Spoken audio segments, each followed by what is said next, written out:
Baseball season is finally here. Spring training is rolling through. We've just opened up. We've started our first spring training games. College baseball season's underway. We got college softball going. It is, even though the weather outside might not fully feel like it, it's springtime and it's time for baseball. Welcome to another episode of the Power Alley Podcast. We're connected to the Spinnable Sports Network. You can find us on all podcast platforms as well as the Spinnable Sports YouTube channel. I'm Fresh. You can find me on Twitter/X at SS_2Fresh. I'm a contributor to SpinnableSports.com and a co-host of our flagship podcast, the Irrational Confidence Podcast. You can find that on Twitter/X at IR Confidence Pod. And if you're looking for anything sports related, at Spinnable Sports on Twitter/X and our core network, SpinnableSports.com. Today's episode, we're going to dive into the NL and AL Central, where they are currently looking at as they open up spring training, kind of the offseason moves, expectations, those kind of things.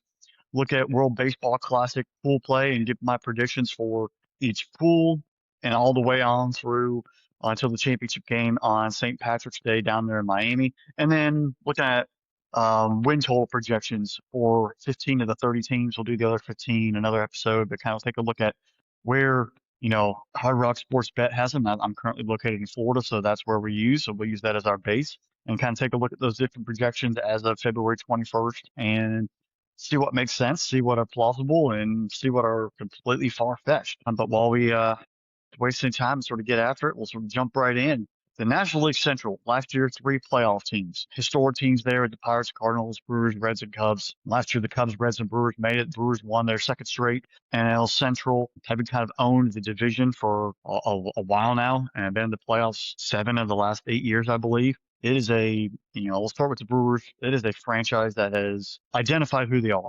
As a Brewers fan, die hard, born in Milwaukee, there were a lot of bad years in the mid-90s, early 2000s. It was pretty rough. Mark Antanasio, yeah, he doesn't spend money. He is cheaper than cheap. He is the bottom shelf at the grocery store, dollar for a box of macaroni and cheese, if that. But I will say, I do have to tip my cap to him and his moves in the front office ability to assess their certain situation.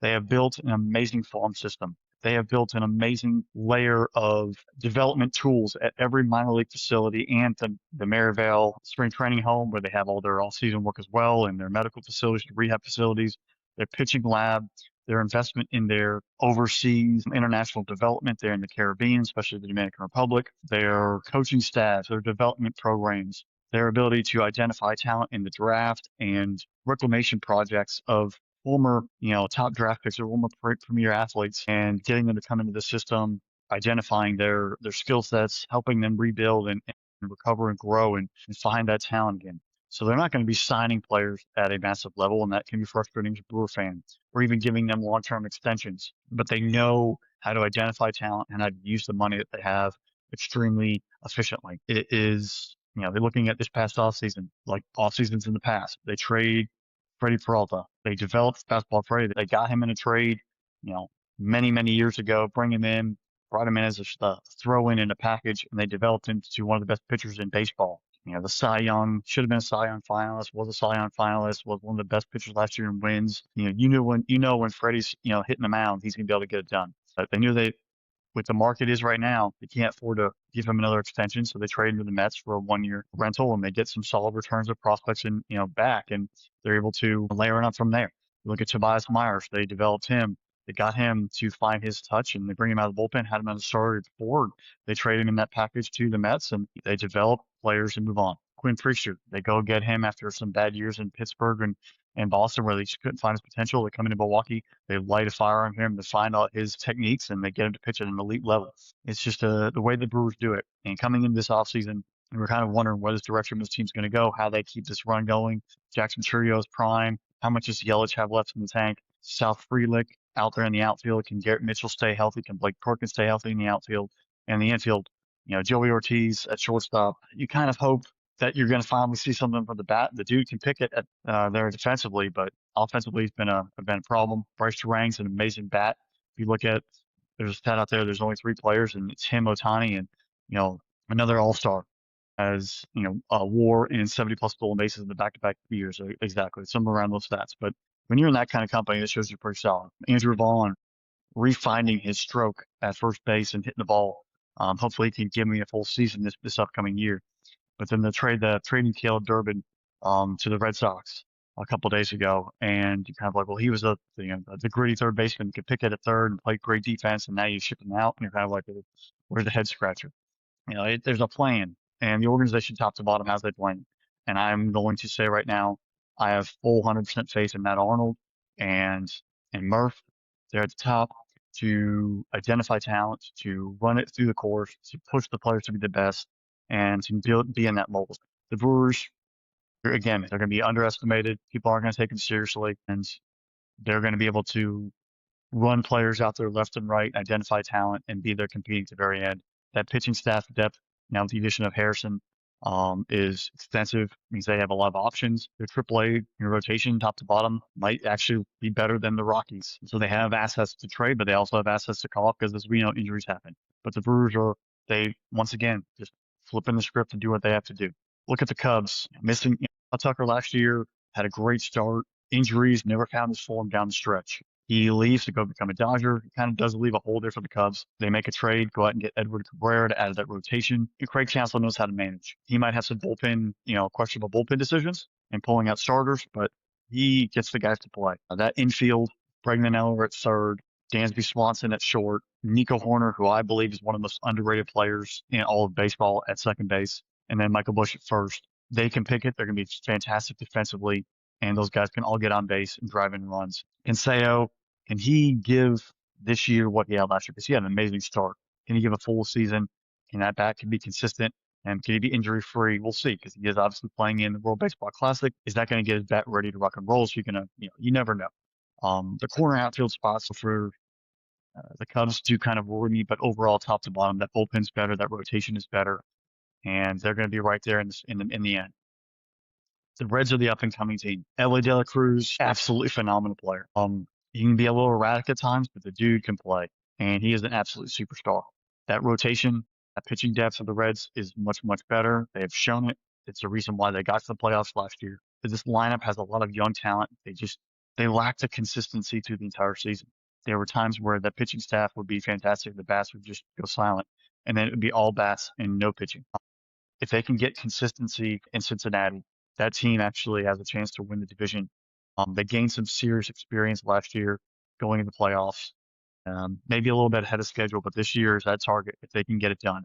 That there's a lot of talent there in Cincinnati, and I think the Reds fans are dying for a true return of consistent winning baseball. So the team to keep an eye on, but the biggest move though is going in and Eugenio Suarez, bringing him back, locking down that hot corner, giving him another solid veteran bat into the lineup that will help maybe provide consistency. At least they hope so. Now, based off last year, he had one heck of a start, and down the stretch he vanished. They're kind of hoping if they can get a little more consistent approach from him at the plate, that'll be better, because the reason why the Mariners fell down is because his bat did not produce when it mattered in the end. So Cincinnati's taking a gamble, bringing back Suarez, big bat. I mean, you've never been mad at that, but if he can give consistent approaches the entire season, that's a big deal.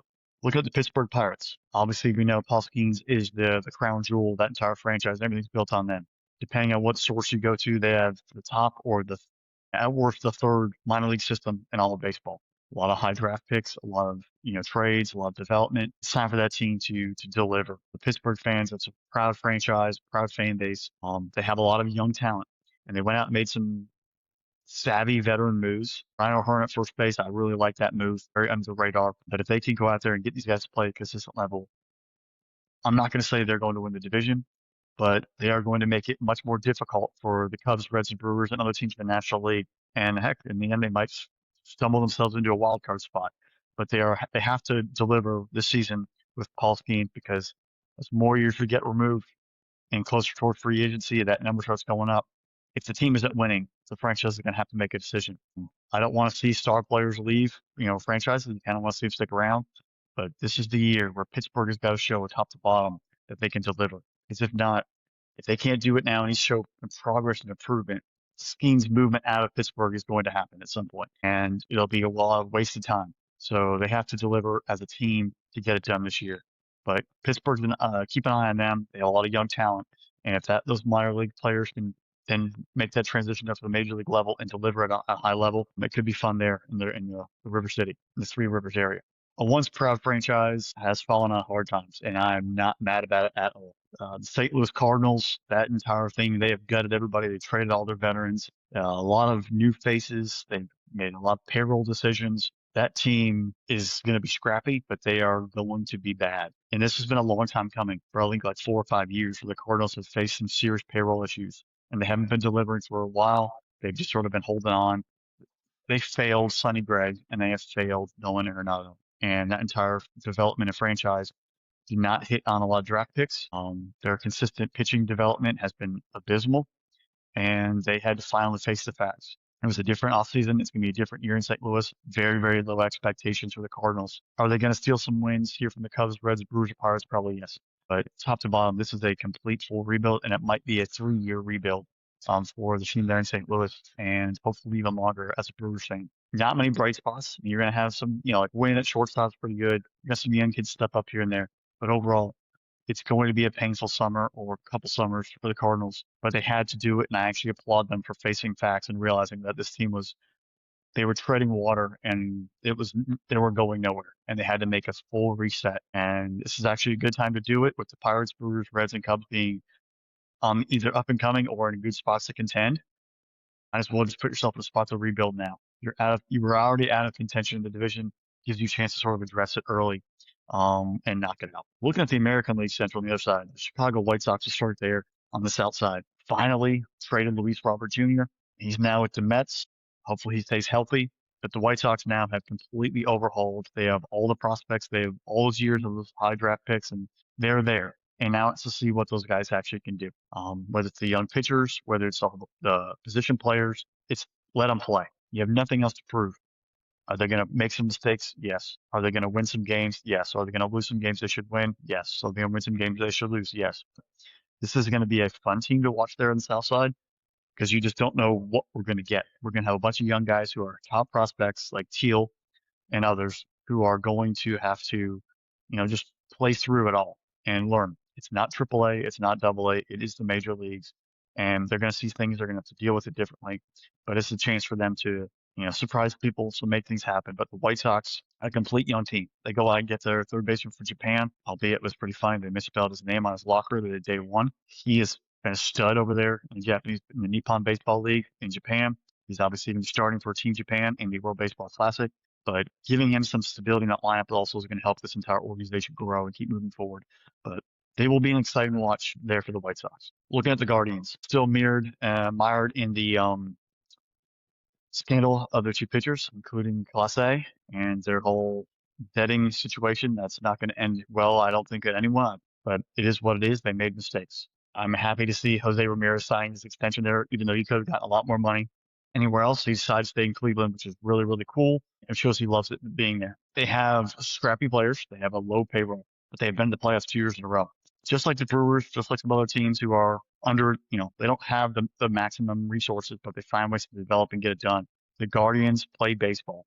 They get it done. They find guys who can fit in roles, you can get on base, you can score, and they get it done. They know how to maximize their pitching staff in the best way possible. This year, they've been playing with fire the past couple of years. They've been gotten lucky. They got lucky because the Royals, under-delivered last year. They got lucky because the Twins completely fell on their face last year, and they were able to fight through. And some other teams in the American League also opened the door for them. Can they keep playing with fire this year? It's a gritty bunch. It's a tight locker room, but they haven't done anything in the offseason to really add to that lineup. So it's going to be the same thing. Young guys coming up through the system, getting on the field, guys you've never heard of and delivering. But spring training right now is where they actually understand and they know that talent. They know who's that next person on the depth chart is in the organization. So always keep an eye on the Cleveland Guardians. Never disregard them, because they get to the playoffs consistently. Whether it's the Indians, the Guardians, the entire franchise history, they find ways to get to the playoffs. Now, delivering in the playoffs, that's a completely different story, but they get there. And they're very completely underrated. And as funny as it is, all the talk about the Browns and the Cavs, the most successful team in that entire city is the Indians/Guardians, and they get some disrespect, or they get tossed aside. They've earned their respect, and I think they need to be treated appropriately as the best franchise and potentially the best professional franchise in the state of Ohio, outside of the Columbus Crew and FC Cincinnati. They might actually be the best professional franchise in the state. So let's give them some respect. and put it on them. As crappy as Cleveland is, let's give the Guardians some respect because they deliver. The Detroit Tigers, 2 years in the playoffs, have a lot of young players who keep showing it. Tarik Skubal, best pitcher in baseball. They need to actually deliver in the playoffs now.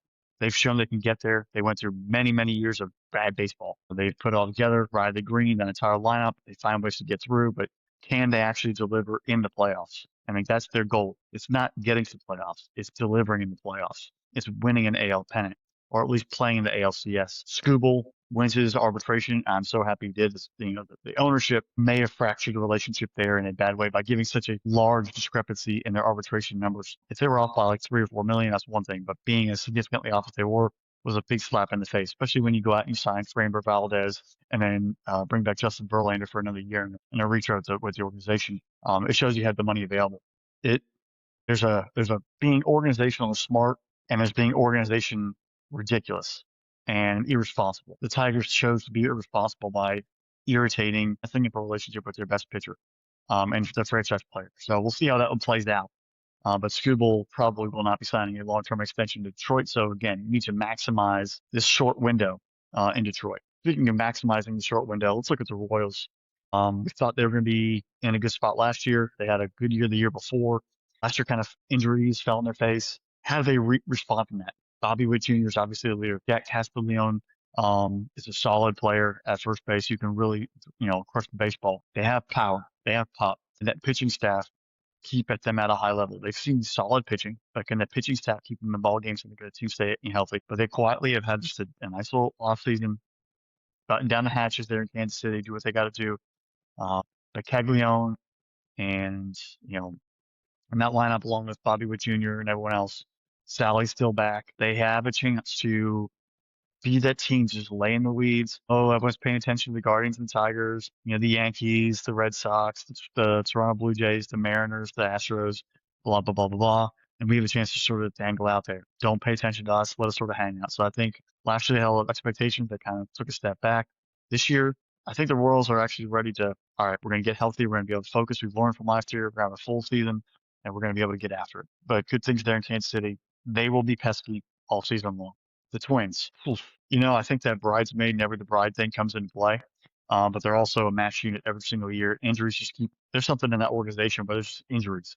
Whether it was Carlos Correa or Buxton, other players all along the line, guys just, Royce Lewis, guys just never consistently staying on the field. They have a lot of talent, but not being there.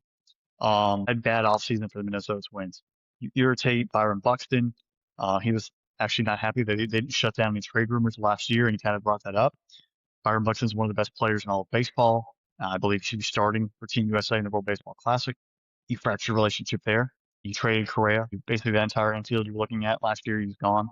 You have Joe Ryan. You have Pablo Lopez, and now Lopez is going to be out the entire year because his elbow obviously has some serious issues as soon as he reported to camp. So where do you go from here? Your minor league system hasn't delivered. Your best player, Royce Lewis, comes up, hurt all the time, doesn't deliver. You trade Correa, you trade other players. Your best pitcher now is out. Joe Ryan, all falls on him. Buxton's not happy. It's a bleak outlook for the Twins, and I have a feeling you're probably in a spot you might just need to hit a full reset. And I would not be shocked if Joe Ryan and Byron Buxton are traded mid-season because of the way the season's going for the Twins. They did not really do much to improve this club, and they either unfortunate due to injuries or organizational approach are not in a good standing in that depth chart. So not looking too good there for the Twins as we head into the 2026 season. Flipping from Major League, let's look at the World Baseball Classic. We are about a week away from opening the door on another fantastic international tournament. It is going to be, if you watch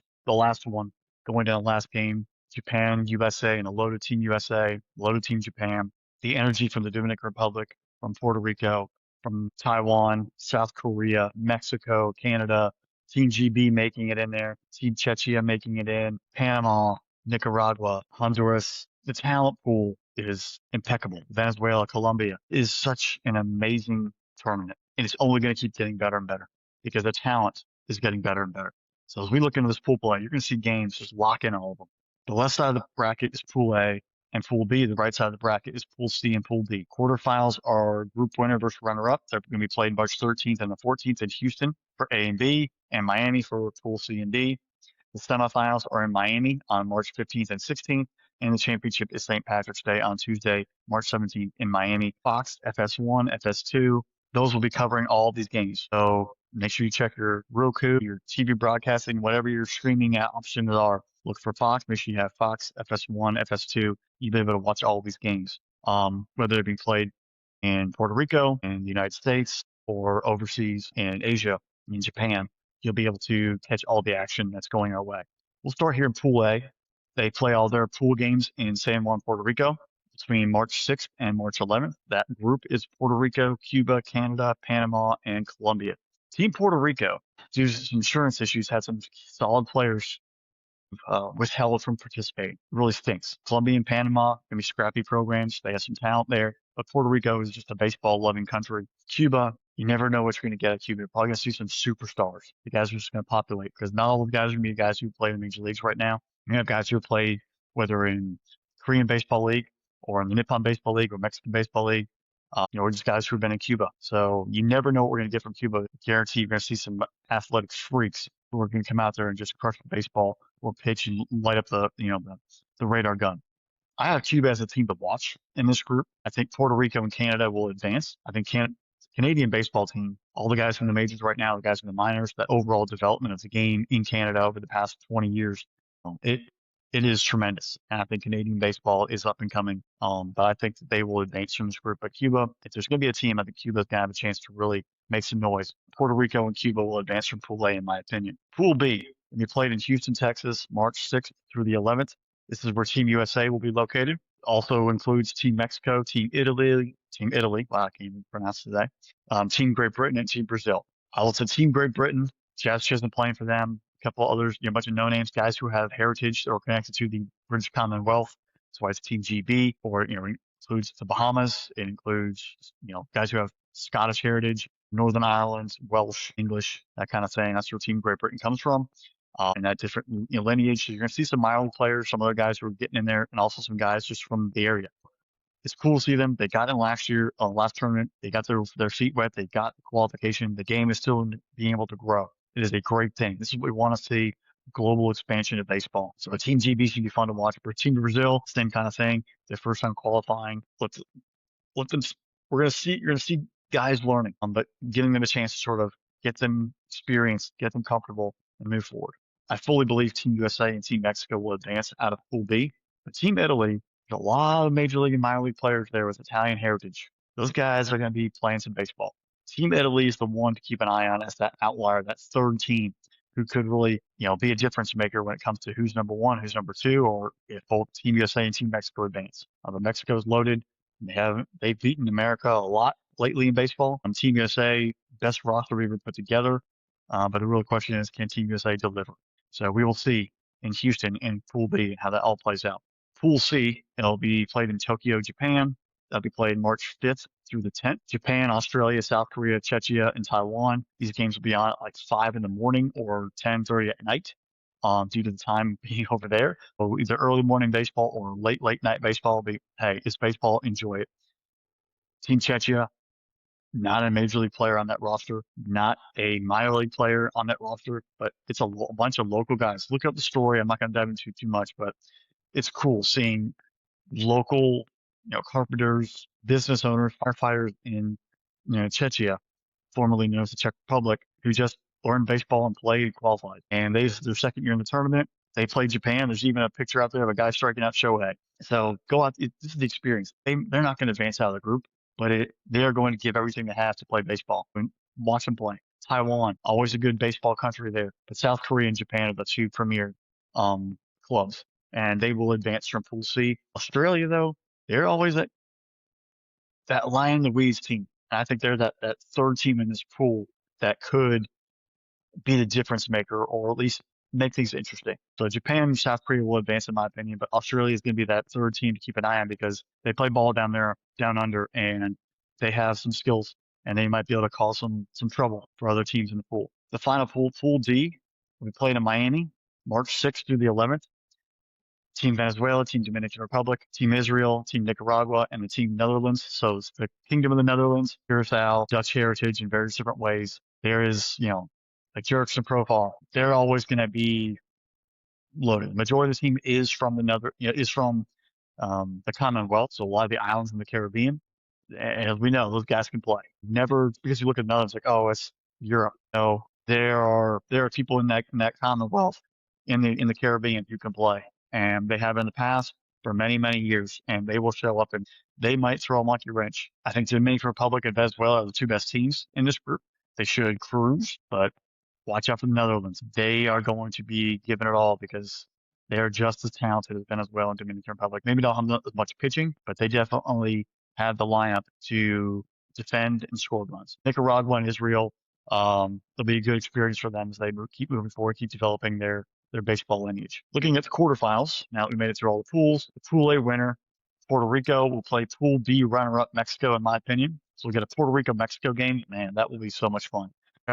Today, February 21st, tomorrow we get USA, Canada, and men's hockey. We already had USA versus Canada and women's hockey for a gold medal. And I got a feeling we're going to have a Pool B winner, Team USA versus Pool A runner-up Canada quarterfinal World Baseball Classic matchup in mid-March. So that will be a lot of fun to keep that in friendly North American rivalry going. That'll be another fun one to stay awake to. Pool C winner, Japan, will play Pool D runner, Venezuela. That'll be another good one. And then Pool D winner, Dominican Republic, will play Pool C runner-up South Korea. This is what you want to see. I mean, we talk about in the NFL, like the divisional round is the best 4 games of the season. The quarterfinals might be the best 4 games we're going to see baseball-wise all year. I'm including Major League playoffs, like MLB postseason in there in October. These teams right here are legit. And the semifinals and the final, obviously, we're going to see it's different. You're not getting paid. Well, you are getting paid, but it's not to win a championship for the Yankees. It's to win a championship for country. And whether you're from the Dominican Republic, South Korea, Venezuela, Japan, USA, Canada, Mexico, Puerto Rico, these players from those nations, their love for those countries, their desire to win a title for their nation, that's an extra fuel that has those guys ramped up and ready to go. Every pitch, every one of these games, it's a win or go home. It's all game sevens. It's not, oh, we got a 3-game series, we got a 5-game series. Every single one of these is going to be a game 7. So you're going to see the intensity. You're going to see the national pride for each of these teams. And that's what's going to make it better than MLB postseason. I think we're going to see a lot of fun. We're going to see a lot of clutch hits, a lot of clutch plays, a lot of intensity in the ballparks. The quarterfinal round, the semifinal round is going to be fun. Speaking of the semifinals, you want to talk about elite baseball? Semifinal, I think Mexico and Team USA are going to play again. We're going to get a rematch. And then we're going to get Japan versus Team Dominican Republic. Team Japan versus Team DR. Whew. I mean, if you look at the lineup for the Team Dominican Republic and then Team Japan, that might be the game of the year. I'm even predicting that we're going to have a Team USA advancing the championship and playing Japan or Dominican Republic, but Japan versus DR, that is going to be some elite baseball. So folks, the World Baseball Classic, if you're looking for intensity, all game 7 mentality, once you start getting out of those group plays and you get the quarterfinals, semifinals, and to the championship, get it done. I do believe Team USA will face Dominican Republic for the championship, and at that, let a wild night down there in Miami on St. Patrick's Day, as will two fantastic ball clubs face off for another title. As we get closer to opening day in late March, we're kind of looking at rosters. And so I want to take a look at projected team win totals for Major League Baseball at the end of the season. Over-unders, kind of looking at where's the over-under line and some of the percentage bets on the over-unders as we go forward. These are all per the Hard Rock Bet app. Since I'm in Florida, that's the one I have access to, so we'll use that.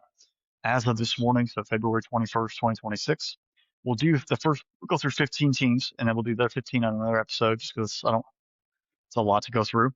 The first team we'll start off with is the Athletics. Now that lineup is solid. We do have some questions with pitching.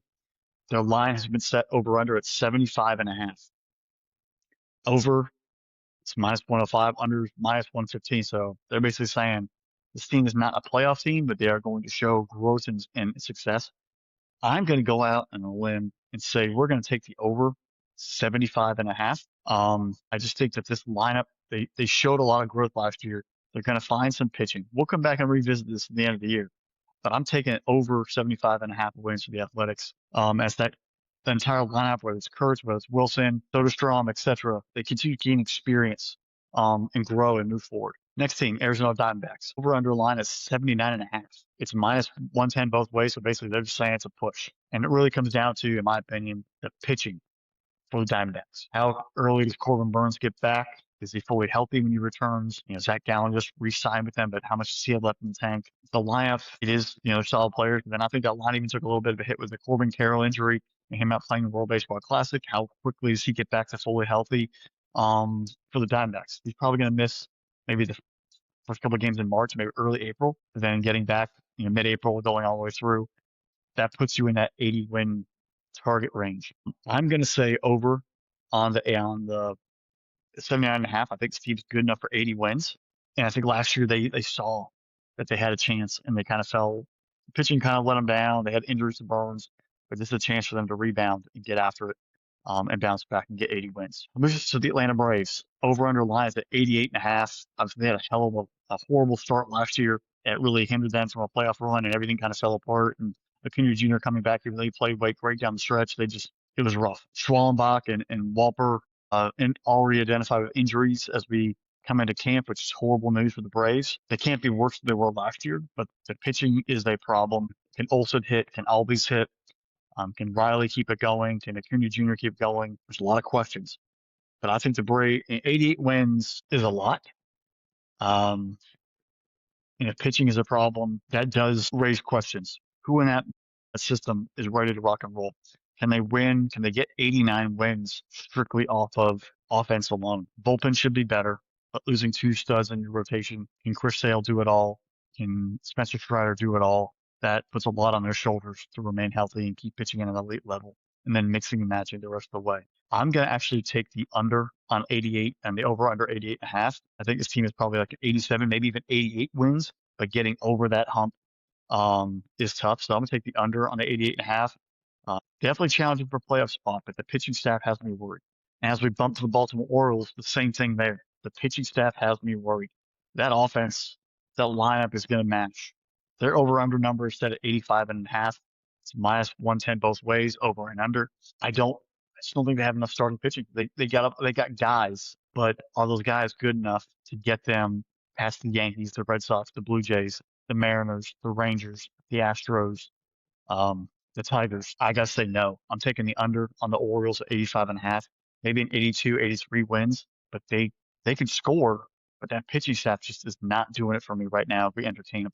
And it leaves me very underwhelmed. Red Sox over under 87.5 wins. The over is at minus 115. The under is at minus 105. Basically, Vegas, use the air quotes, is saying that they don't believe this team it's close. Maybe like an 85 win ball club. And I agree. I think the Red Sox are an 85 win ball club. Now, those young kids, Roman Anthony, he's jacked up about 20 pounds of muscle. It's those young kids. Are they truly ready to deliver to pressure? Do they have enough pitching? Do they have enough grit?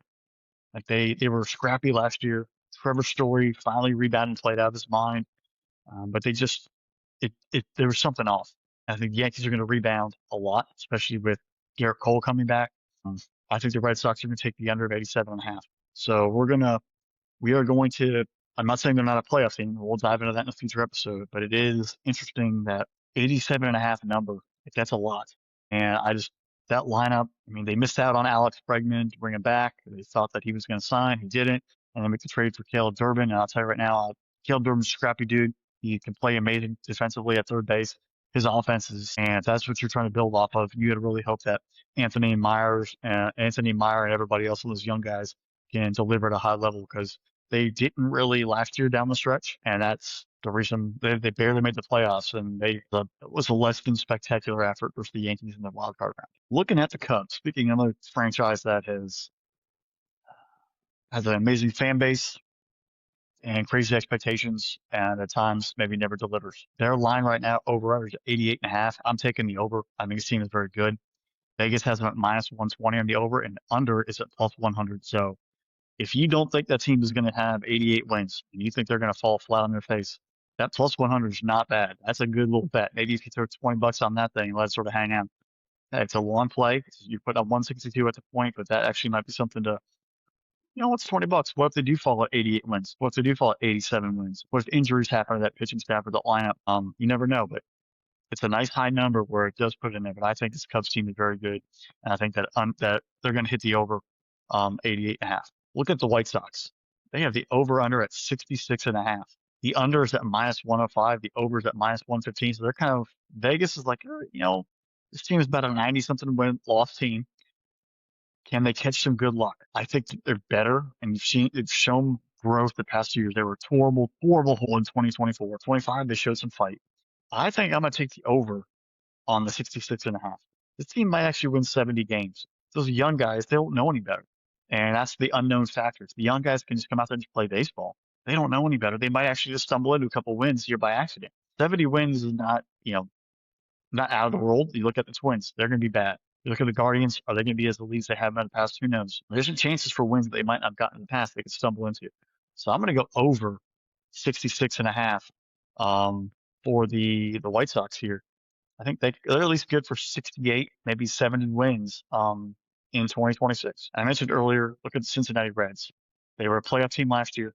Their over-under is at 82.5. I'm taking the over. It's a minus 110 both ways, but I think this Reds team, they learned from last year and they'll be able to grow.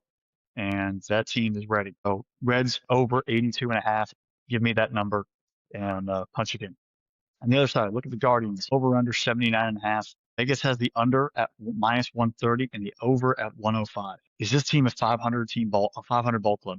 That's what you have to ask yourself. There's 152, so 81 and 81 is 162. Or do you think that they're somewhere around that mid 500 ball club, or are they going to be under 500? Can they find ways to scrap and claw through? They've made runs late in the season the past couple of years, but they haven't really made any additions to the lineup. Keeping Jose on extension is awesome. That might get some juice to this team, but losing Clase, that's probably why the 79.5 is put in, is that bullpen with your stud closer, one of the best in the game before he got suspended and went through all the stuff. That absence hangs over this franchise. So I'm going to actually take the under on 79.5. I think that unknown, that back end of the bullpen is going to haunt this team as they move forward. And it's not, and you know what? That is not anything of the Guardians' fault. That is a player being completely irresponsible and ruining the entire team. It's him being selfish and being ridiculous. And that right there is hurting everybody else in that franchise. So does that motivate the entire team to batten down the hatches and play better together? I don't know. We'll see. But losing your stud closer like that for some dumb gambling where he's giving up millions to win $10,000 is the most laughable, ridiculous thing I've ever heard of in my life. And it's hurting everybody else around him. It's hurting the entire franchise because he was selfish. Looking at the Rockies, Chris Bryant stealing money from the Colorado Rockies. This franchise, they talk about full resets. There is no plan. I know they fired their manager. They went through the whole front office restructure this past baseball season late in the year. Their minor league system is not very good. They don't draft well. They don't develop well. They get like one or two players here. They still have yet to develop consistently at the pitching position. You know the ballpark. You know the parameters. You know the elements. Why can't you still get at least some solid development of pitchers to play in that element? It is the most mind-boggling thing. They always seem to get some players like Ryan McMahon, solid third baseman.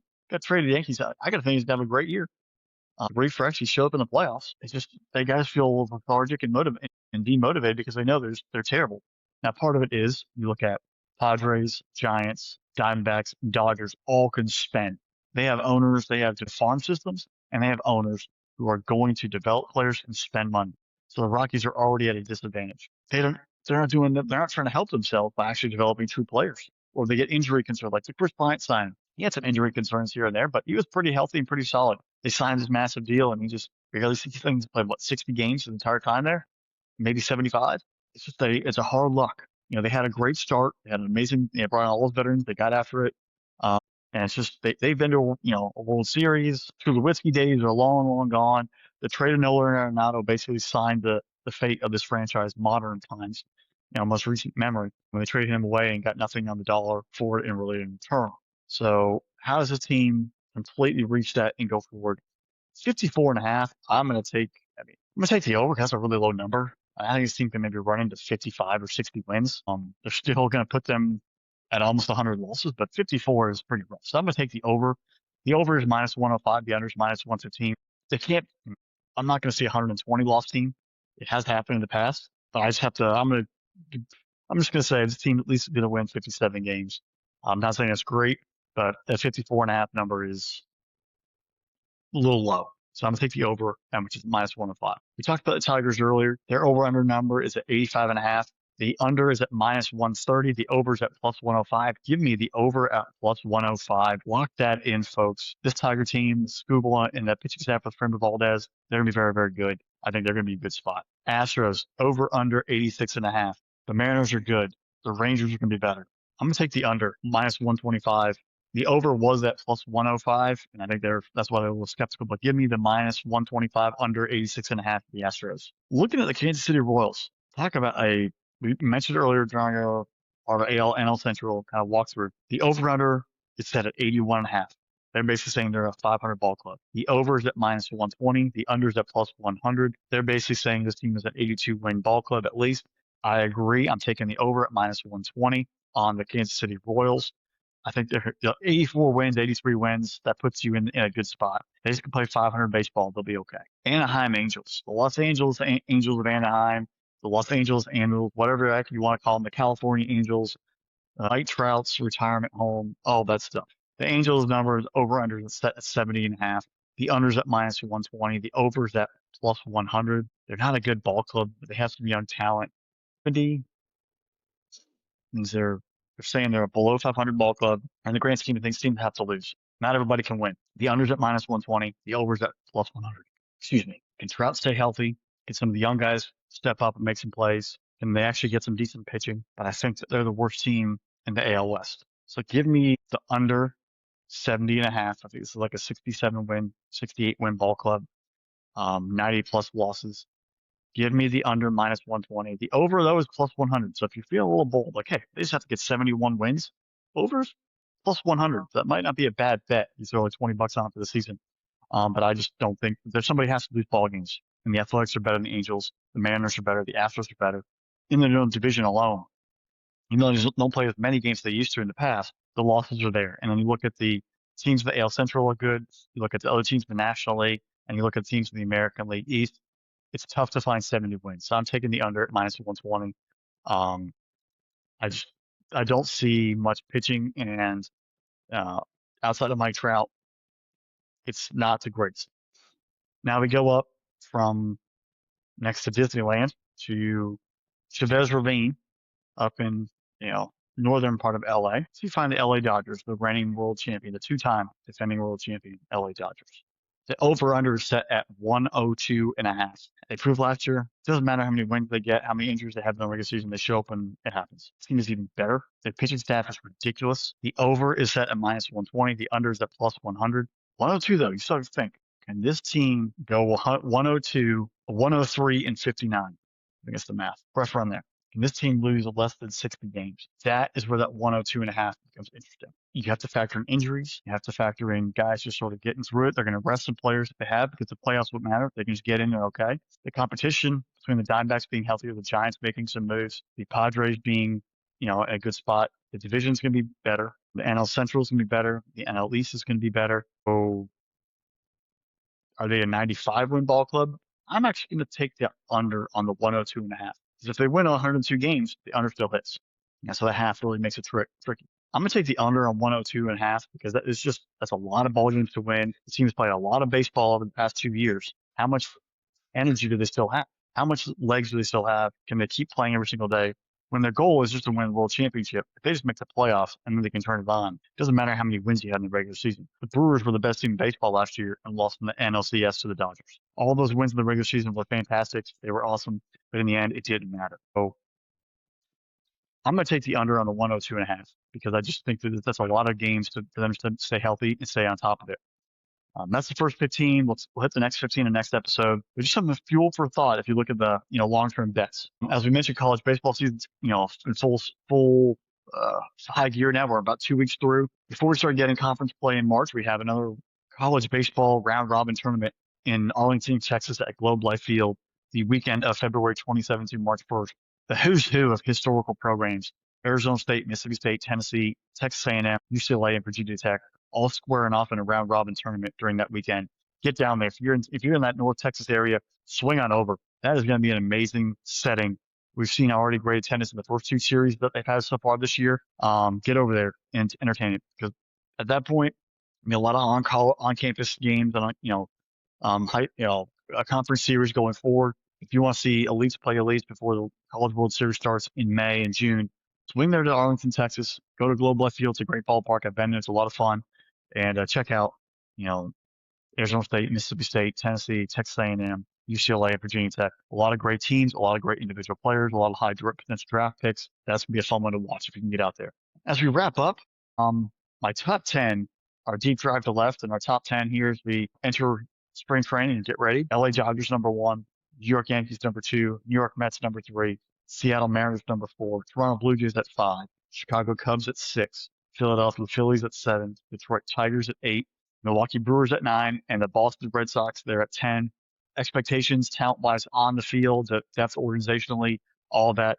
That's kind of where I think we're going to start the season. A lot of things are going to change, things are going to happen. But that's my top 10 as we head into spring training. Thanks for joining the Power Alley podcast. Another great episode. Really happy you were, spent some time with us today. Hit us up, subscribe, Spinnable Sports YouTube channel, spinnablesports.com.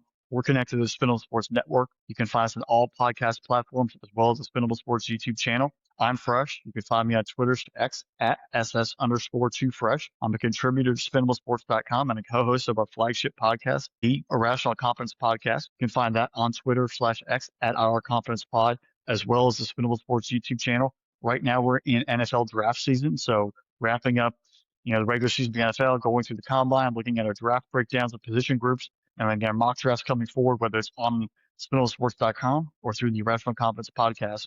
You can find all the content there. If you want to keep track of us on Twitter/X, we are at Power Alley Pod, on Twitter/X. And if you want all of our network, that's at Spinnable Sports on Twitter/X and our core network, SpinnableSports.com. Had a great time talking with y'all. Baseball is back. Enjoy it. Get out to the field. Support the players. Make sure you get your drafts ready for fantasy baseball drafts here in mid to late March. And until next time, we'll catch you with more chatter from the clubhouse. Talk to you later from the Power Alley. Bye, y'all.